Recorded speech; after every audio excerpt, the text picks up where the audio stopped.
Halo, kembali lagi dengan saya Anissa di channel saya, Cukup Tendak, Tips Mendidik Anak. Sedikit mengenai saya kuliah S1 Psikologi dan S2 Pendidikan Anak Usia Dini. Saya juga telah bekerja di dunia pendidikan di sekolah-sekolah internasional selama beberapa tahun. Channel ini sendiri saya buat untuk memberikan informasi, tips-tips sederhana, bagaimana sih caranya lebih mudah mendidik anak bagi orang tua dan guru. Nah, langsung aja kita mulai video kali ini.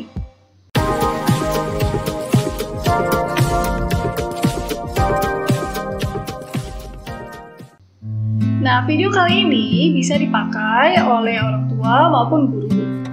Oleh orang tua yang memiliki hanya satu anak ataupun lebih dari satu anak. Nah, saya sendiri sangat membutuhkan bantuan bagi para penonton yang tertarik dan suka dengan channel saya. Jangan lupa di-subscribe dan diklik tombol notifikasi video ini. Jadi akan selalu mendapatkan update terbaru dari video saya. Nah, langsung aja kita bahas bagaimana sih caranya menjadi panutan yang baik bagi anak. Nah, anak itu sendiri sering sekali saya jelaskan di video-video saya, tidak pernah lahir anak yang nakal. Anak itu selalu meniru perilaku orang-orang di sekitarnya. Jadi perilaku seperti gurunya, orang tuanya, ataupun mungkin kalau dia dekat sama kakek neneknya, pengasuhnya, siapapun yang ada di sekitar anak. Nah, jadi ketika kita sering menggunakan marah-marah, mungkin atau dihukum, ataupun berusaha mengontrol anak meniru perilaku tersebut dan dia akan melakukannya juga sama temannya ataupun saudaranya untuk mendapatkan apa yang dia inginkan. Nah, selain itu, faktor paling penting lainnya adalah hubungan antara orang tua dan anak. Jadi berdasarkan penelitian, ketika orang tua memiliki hubungan yang buruk dengan salah satu anak, itu akan membuat hubungan antar anak itu menjadi sangat buruk. Jadi sangat penting untuk dihindari untuk memfavoritkan seorang anak.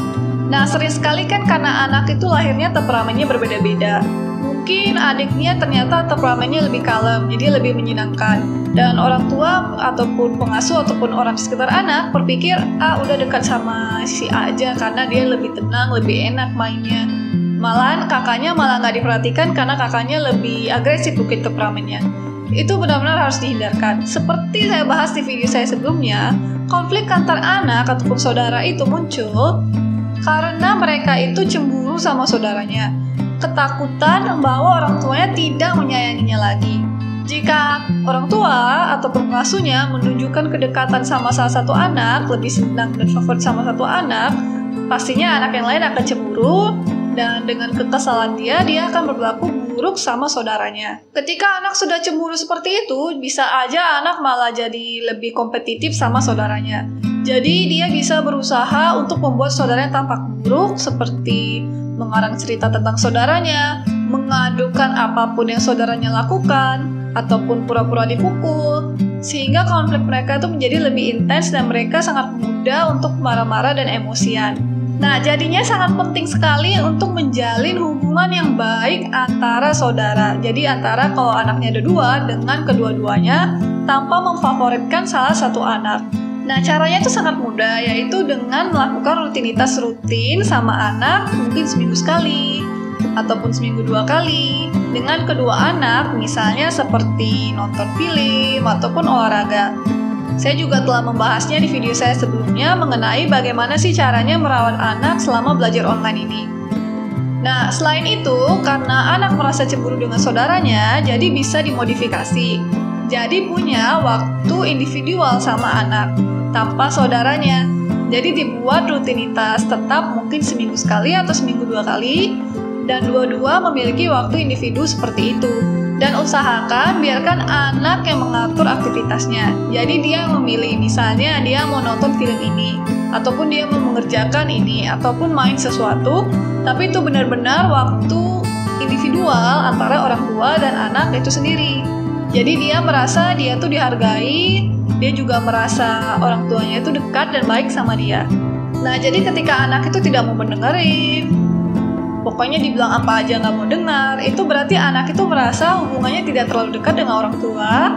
Jadi dia tuh tidak merasa penting untuk mempertahankan hubungan baik itu sendiri. Tapi ketika orang tua sangat dekat sama anak, anak itu merasa sangat penting untuk mempertahankan dan menghargai hubungannya dengan orang tua. Jadi ketika Anda memiliki anak yang sulit mendengarkan sama Anda, cobalah lakukan kegiatan-kegiatan yang lebih banyak sama anak, sehingga anak itu merasa lebih dekat sama Anda. Saya sendiri sebagai guru, saya melakukan ini sama murid-murid saya yang sulit untuk mendengar.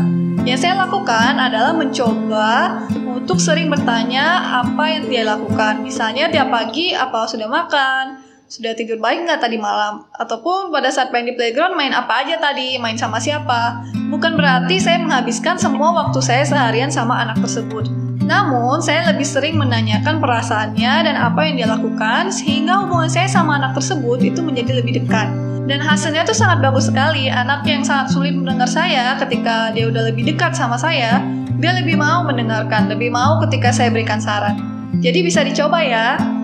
Nah, sekarang kita masuk ke contoh nyatanya, yaitu bagaimana sih caranya agar orang tua ataupun guru ataupun orang sekitar anak bisa menjadi panutan yang baik sama anak, bisa memiliki hubungan yang baik sama anak, sehingga anak semakin mau nurut, sehingga anak itu konfliknya dengan saudaranya, ataupun dengan orang tua, ataupun dengan temannya menjadi semakin berkurang. Nah, langsung aja masuk yang pertama, yaitu tetap tenang ketika anak emosian. Di sini maksudnya itu kita menyadari bagaimana sih perasaan kita. Jika kita sudah agak moody, kalau anak melakukan sesuatu kita tidak akan meresponnya dengan baik lagi, kita mencoba untuk membuat diri kita menjadi tenang kembali. Misalnya dengan makan dulu, tidur dulu, ataupun cuma menarik nafas selama 5 kali. Bisa juga ikut menghidupkan musik dan menari sama anak. Saya juga telah membahasnya cara-cara agar tetap sabar sama anak di postingan saya sebelumnya, tentang bagaimana sih caranya mendidik anak selama belajar online yang ada di deskripsi video ini. Nah, memang menjadi sabar ini sangat sulit ya, bukan sesuatu yang sangat mudah. Bahkan orang-orang terkenal yang bukunya saya telah baca, yang sudah memiliki gelarnya S1, S2, S3, pokoknya sangat ahli, bukunya sudah laku jutaan kopi, mereka juga mengaku mereka bisa kebawa emosi sama anak. Jadi di sini bukan maksudnya menjadi tidak emosian sama sekali, tapi tetap berusaha melatih agar tetap lebih sabar dengan cara-cara yang saya sebutkan sebelumnya, sehingga kita bisa menjadi lebih sabar sama anak. Memang pertamanya akan sangat sulit, sama seperti kita belajar sesuatu yang baru. Misalnya belajar bahasa yang baru. Awalnya memang sangat sulit, tapi dengan latihan yang terus-menerus itu menjadi lebih mudah. Memang bukan maksudnya jadi 100% tidak pernah marah.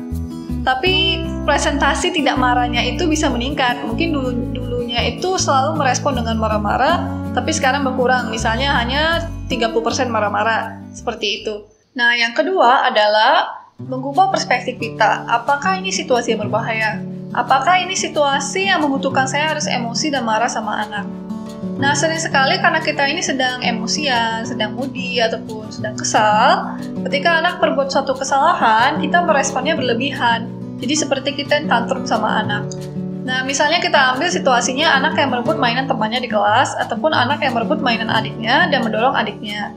Nah, ketika kita meresponnya seperti situasi yang berbahaya, kita langsung mendekati anak dan langsung marah-marah, menghukumnya dan lain sebagainya. Nah, karena kita meresponnya seperti situasi yang berbahaya, anak itu jadi ketakutan. Adiknya yang didorong, yang mungkin dia tidak mau menangis, jadinya malah bisa menangis. Kakaknya yang berebut mainan tersebut, karena ketakutan bisa aja dia melarikan diri, dia juga ikut menangis. Jadi konfliknya malah jadi semakin panjang.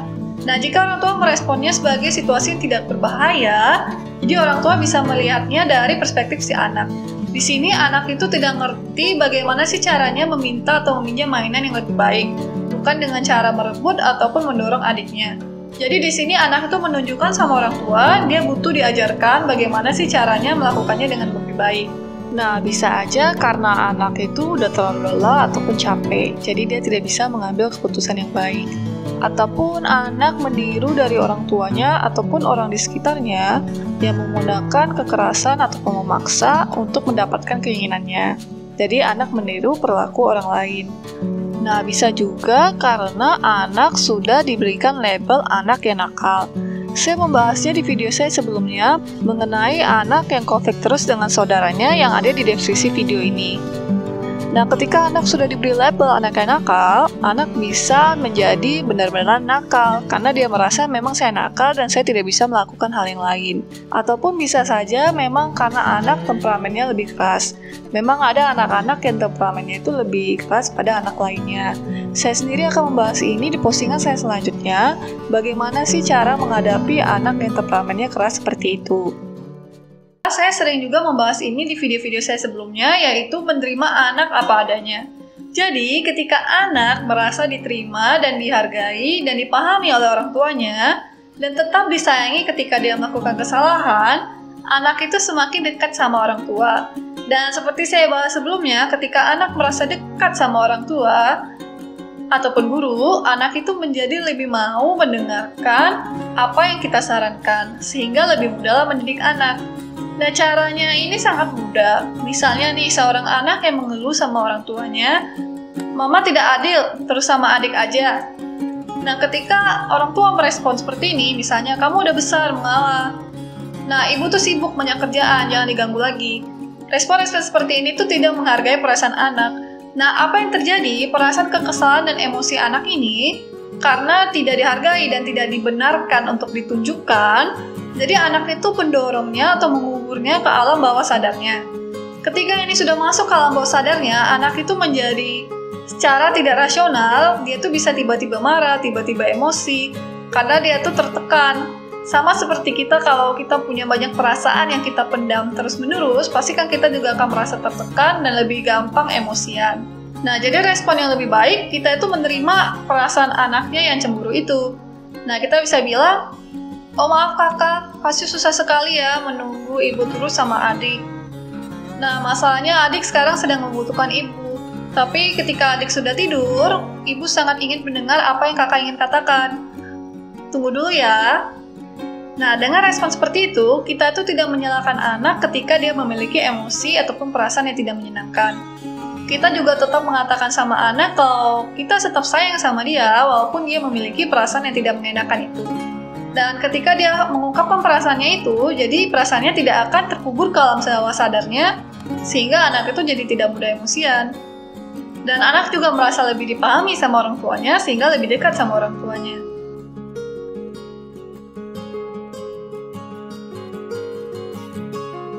Itu mengajarkan empati. Nah, sering sekali kita itu ingin anak itu lebih baik sama saudaranya, lebih sayang sama saudaranya, ataupun lebih paham perspektif orang lain seperti perspektif orang tua ataupun gurunya. Namun, kita itu sering mengabaikan perspektif anak. Nah, sering sekali karena kita itu merespon anak dengan perspektif kita. Misalnya, anak yang melakukan kesalahan, kita menganggapnya sebagai menambah pekerjaan kita, buat kita lebih emosi, buat kita makin lebih capek, membuat kita lebih jengkel sama dia. Kita tuh sering tidak menghargai perspektif anak. Ketika dia paham bahwa apa yang dia inginkan ataupun perspektif dari dia itu dihargai, dia tuh lebih mudah mau mendengarkan perspektif orang lain dan menghargai perspektif orang lain. Nah, kita ambil contoh misalnya ada teman yang tidak mau main sama teman lainnya. Kalau kita ambil dari perspektif kita marahin, "Kamu tuh masih main sama semuanya, kamu mesti jadi anak yang baik." Nah, kalau kita ambil dari perspektif anak, "Oh iya, saya mengerti, kadang kamu mau main sendiri kan, tidak sama temanmu." Yang kedua, misalnya kita ambil contohnya anak yang mau dijemput sama ayahnya tapi tidak dijemput. Kalau kita ambil dari perspektif kita, udah nggak apa-apa, nanti ibu aja yang antar, gitu aja menangis. Tapi kalau kita ambil dari perspektif anak, "Oh iya, maaf, saya ngerti sekali, kamu kesedih banget kan, nggak diantar sama ayah." Nah, ketika perspektif anak ini dihargai sama orang tua ataupun gurunya, anak itu jadi lebih mudah untuk bersimpati dan memahami perspektif orang lain. Memberikan batasan bukan hukuman. Kan ada saatnya anak itu tidak mengikuti aturan yang sudah dijalankan. Di sini kita tidak memberikan hukuman, tapi memberikan batasan. Nah, contohnya seperti kakak yang mendorong adiknya. Daripada berkata, "Kamu udah besar, kamu mesti dorong-dorong seperti itu. Sekarang masuk ke kamar, kamu dihukum di sana selama 10 menit. Lebih baik responnya, "Oh, saya mengerti kamu ingin punya mainan, tapi mendorong itu tidak benar. Coba katakan dengan kata-kata." Nah, contoh yang lain misalnya, anak main mainannya terlalu dekat sama wajah adiknya. Jadi kita sudah mendengar suara adiknya yang mengeluh gitu kan. Daripada berkata, "Oh, Abang ini nggak ngerti ya cara mainnya dekat muka adik itu. Sini mainnya, nggak boleh main lagi. Bisa direspon dengan memberikan batasan. Contohnya seperti misalnya namanya anaknya Maddie. Maddie dengar adik kan, adik nggak suka mainannya dekat wajahnya. Kamu bisa pilih mesti mau main Lego tapi jauh dari adik atau berikan Legonya sama saya. Biarkan anak memilih. Nah, ketika anak itu memilih perilakunya bukan karena dipaksa, anak itu jadi bisa melatih kemampuan untuk mengambil keputusan. Anak juga merasa lebih mau menuruti perintah orang tuanya. Nah, ada juga situasinya kan udah kita kasih pilihan, anak tetap tidak mau mendengarkan kita kan, mengacuhkan kita. Maddie, saya mendengar adik mesti mengeluh. Datang ke sini sebentar, kamu kelihatannya terlalu bersemangat. Ayo kita berlatih bernapas dulu. Nah, ketika anak sudah datang, kita bisa berlatih bernapas, tarik nafas yang dalam dan keluarkan secara perlahan selama 5 kali. Kemudian tanyakan sama anak. Nah, jadi kita tanyakan, apa yang bisa dilakukan, apa yang sebaiknya dia lakukan, bagaimana perspektif adiknya, dan apa yang dia bisa lakukan sehingga adiknya tidak khawatir lagi, dan apa yang dia bisa lakukan ketika tidak berhasil rencananya. Nah, dan biarkan anak bermain lagi. Nah, sekarang setelah udah diingatkan seperti itu, anak kembali lagi main Lego-nya ke dekat wajah adik. Nah, jika seperti ini, kita bisa berikan batasannya sekarang, bukan dihukum. Jadi batasannya jadinya kita berkata sama anak, Maddie, kelihatannya kamu belum siap untuk main Lego sekarang. Kita main lagi Legonya besok. Dan saya percaya besok kamu bisa menjadi anak yang lebih bertanggung jawab dan bisa menjadi teman yang baik bagi adikmu. Jika anak responnya menangis, itu tidak apa-apa. Tetap jalankan batasan yang sudah ditetapkan. Berarti Legonya diambil dari anak dan anak diminta untuk bermain yang lain. Nah, di sini kita tidak sama sekali menghukum anak, tidak memberikan time out, tidak memukul anak, tidak memarahi. Kita hanya menjalankan aturan yang sudah ada dan memberikan batasan sama anak.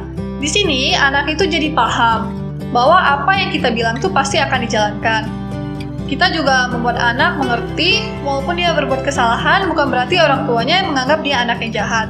Nah, saya sudah membahas di video saya sebelumnya, ketika melabelin anak, itu sangat tidak baik karena anak itu belajar dirinya menjadi orang yang jahat, sehingga dia akan selalu memilih melakukan perbuatan yang tidak baik. Adalah memberikan contoh yang langsung, jadi seperti bermain roleplay. Contohnya, ketika anak lagi tarik-menarik mainannya, kita bisa datang dekati anak dan berkata, nah contohnya misalnya nama anaknya A dan B. A berkata, tolong kembalikan mainan itu, saya masih ingin bermain. Tunggu sampai anak mengikuti kata-kata Anda. Kemudian B berkata, oke, tapi kalau sudah selesai kasih ke saya lagi ya. Tunggu lagi sampai anak mengikuti kata tersebut. Nah, memang butuh dilatih berulang-ulang sampai anak bisa paham. Nanti anak dengan sendirinya bisa mencontoh kata-kata itu dan menggunakan pada situasi yang sama terjadi di masa depan. Kata, saya rasa, saya butuh, dan saya melihat. Jadi, misalnya dengan berkata, saya merasa ketakutan karena saya butuh hadir dengan cepat pagi ini. Tapi saya melihat kamu belum selesai pakai sepatunya. Tolong pakai sepatunya dengan cepat. Nah, cara seperti ini, anak tuh jadi lebih paham perasaan kita, jadi lebih simpatik sama kita, sehingga dia mau melakukan pekerjaannya dengan lebih cepat. Menjadi interpreter anak. Kadang, anak yang masih kecil, sering merespon dengan, seperti itu. Dan temannya itu tidak terlalu mengerti apa sih maksud anak ini. Jadi misalnya seperti bayi, kakaknya menggendong bayi dan bayinya mulai merengek. Ibu bisa berkata daripada marahin anak, turunkan bayinya, kamu nakal sekali. Bisa merespon, nah ketika kamu menggendong adik, kamu mendengarkan adik merengek, itu artinya adik tidak suka digendong. Tolong turunkan ke adik kembali. Nah contoh lainnya, misalnya adik yang menarik-narik baju abangnya, karena adiknya mau main sama abangnya. Nah abangnya sendiri sudah mulai kesal, kenapa bajunya ditarik-tarik. Nah kita bisa menginterpretasi apa maksud adik dengan berkata, abang, adik narik-narik baju abang ya? Nah, adik itu menunjukkan dia mau main sama abang, makanya narik-narik baju abang. Menyelesaikan masalah tanpa menuduh. Kan seringkali situasinya misalnya di rumah atau di kelas, anak-anak itu buat kelasnya jadi berantakan, atau ada mainan yang patah, atau lain sebagainya. Dan kita merespon itu dengan menuduh. Siapa yang buat ini? Siapa yang buat kamarnya kotor? Seperti itu. Nah, respon yang seperti ini malah membuat anak menjadi ketakutan. Dan mereka menjadi semakin defensif, nggak mau mengaku siapa yang melakukannya. Respon yang lebih baik berkata adalah, wah, ini kamarnya sangat berantakan. apa yang harus dilakukan untuk merapikannya. Respon yang seperti ini, kita membuat anak malah berpikir bagaimana sih cara memecahkan masalahnya, bukan berusaha untuk menuduh atau menyalahkan temannya. Dengan cara seperti ini, kita melatih anak juga menjadi lebih tanggung jawab, dan semakin besar kemungkinannya anak yang melakukan kesalahan mau mengakuinya karena dia tidak ketakutan dan takut disalahkan. Nah, bukan berarti kan konflik anak hanya seperti ini aja. Masih banyak kan konflik-konflik anak yang lain. Nah, saya sendiri akan membahas bagaimana sih cara menghadapi ketika konflik anak itu sudah mau ke fisik, jadi sudah mau memukul adiknya. Apa yang bisa kita lakukan untuk menghentikan konflik tersebut? Nah, bagaimana caranya menyelesaikan konflik ketika anak, misalnya dengan saudara atau temannya, memiliki kebutuhan yang berbeda, ada keinginan yang berbeda, sehingga mereka itu ribut. Misalnya mau main seluncuran bersama, tapi saudara temannya tidak mau. Apa yang bisa kita lakukan sehingga konfliknya selesai? Dan juga menghargai kedua perasaan anak tersebut. Saya akan membahasnya di video saya selanjutnya, yang akan saya upload secepatnya. Jadi jangan lupa untuk subscribe, jadi dapat informasi update video terbaru dari saya. Nah, saya ingin mengucapkan terima kasih banyak telah menonton video saya. Mohon bantuannya untuk mereview di kolom komentar. Dan jika suka sama video ini, jangan lupa subscribe, like, dan juga share ya. Terima kasih dan sampai jumpa di postingan saya selanjutnya.